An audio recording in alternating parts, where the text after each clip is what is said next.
This is the actual parasite of your body that makes you weak day by day, and you can't do anything else because you are losing everything from your mind. Definitely जी हाँ, हम बात कर रहे हैं Alzheimer's disease के बारे में, एक ऐसी खतरनाक बीमारी जिसको जानने के बाद में, समझने के बाद में हमें ये लगेगा we are facing a ghost. जी हाँ, हम भूत से या उससे भी कहीं ज्यादा मैं कहूं एक ऐसी बीमारी से जूझ रहे हैं जिसका इलाज है भी और नहीं भी। अगर देखना चाहते हो ऐसी कौन सी बीमारी है तो let's go with the help of right way of knowledge. Alzheimer's disease is a progressive brain disorder, okay, that mainly affects memory, thinking ability and the behavior that you do with your loved ones, okay? As it advances, जैसे जैसे ये बढ़ती जाती है individual में experience क्या करते हैं, experience difficulties in everyday task, चीजों को भूलना, चेहरे याद ना रहना, लोगों के नाम याद ना रहना, फोन नंबर याद ना रहना, इवन कम्युनिकेट नहीं कर पाना पीपल से। So it is the most common cause of dementia, okay. जो डिमेंटिया क्या है, एक कंडीशन होती है जो इम्पेयर कॉग्निटिव फंक्शंस होते हैं, यानी कि इसका मतलब ये हुआ कि आपने कि सोचने की, समझने की काबिलियत खोते रहोगे हर day by day. So let's go and discuss the most important part of the video is treatment. But before the treatment you need to know the symptoms so that you will be able to judge it, okay? Let's go it. So in this horrible condition you will face a lot of symptoms in your body, just like first of all forgetting recent information, events like names or dates. The other one is struggling with tasks that involve planning, organization and decision making, so you will not be able to make the decision faster, okay?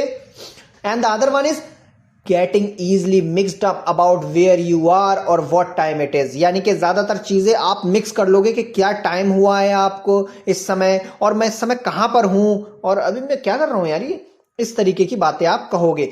Having difficulties expressing thoughts और finding the right words, एक तो चीज आप अच्छे से बात नहीं कर पाओगे और बात करने से पहले शब्दों को जब भूल गए होगे then you will not be able to talk properly in a good manner, okay. The other one is let's discuss putting things in unusual places, इसका मतलब चीजों को कहीं ऐसी जगह रख दोगे जहां से आप देखना भी चाहो, ढूंढना भी चाहो तो आपको वो चीजें नहीं मिलेंगी। क्यों? क्योंकि आपने ऐसी जगह रख दी जहां खुद नहीं पता कि कहां रखी है।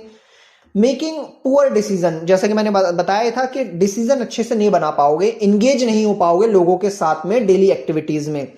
एक्सपीरियंसिंग शिफ्ट इन मूड और पर्सनैलिटी और मूड में आपकी शिफ्टिंग होगी, मतलब कभी अच्छा होगा, कभी बुरा होगा, कभी गुस्से वाला होगा।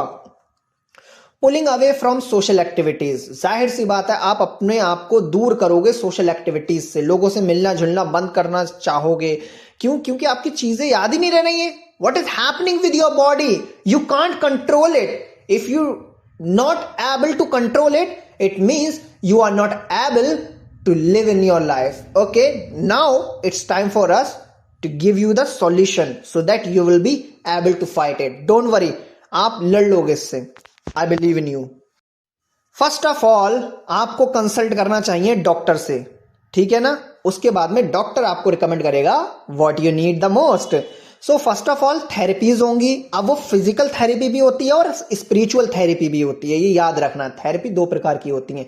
अदर वन इज मेडिसिन, जो आमतौर पे डॉक्टर चलाते हैं, ठीक है। आप केमिस्ट से भी ले सकते हो, लेकिन कंसल्ट कर लोगे डॉक्टर से वो ज्यादा बेहतर होगा, ठीक है ना। गूगल और यूट्यूब की हेल्प लेने से कोई फायदा नहीं है। Other one is life style modification, life style में चेंजेस लेके आओ, बैलेंस डाइट प्लान रखो, ठीक है ज्यादातर, और कोशिश ये करो कि अपने दिमाग को ठंडा रखो, शांत रखो, और लाइफ स्टाइल जब चेंज कर लोगे, एक्टिविटीज करोगे, योगा करोगे, मेडिटेशन करोगे, then you will feel better, then any medicine will give you the chance to feel the better, okay.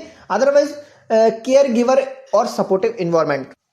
अब इसका मतलब यह है, केयर गिवर और सपोर्टिव एनवायरनमेंट का मतलब यह होगा कि लोग जो होंगे, यानी कि जो डॉक्टर होगा वो कहीं ना कहीं ऐसी थेरेपीज करेगा जहां पर आपको केयर गिवर मिले, यानी कि आपकी कद्र हो, वहां पर आपको लोग समझें कि हाँ भाई ये इस चीज से जूझ रहा है, I can understand the situation, okay. तो ये चीज होना चाहिए, एनवायरनमेंट ऐसा होना चाहिए, ना कि केवल घर में बल्कि आप जहां भी जाते हैं वहां पर ऐसा इन्वायरमेंट होना चाहिए कि ताकि आपको वो दूर ना रखें आपसे, बल्कि प्यार करें, मोहब्बत करें, वो समझे कि हाँ भाई एक डिजीज है, it's okay, but everyone will be fine one day. ठीक है, सो thank you very much for watching our video. If you like the way I talk in anything, that you can share the video. ठीक है, thank you.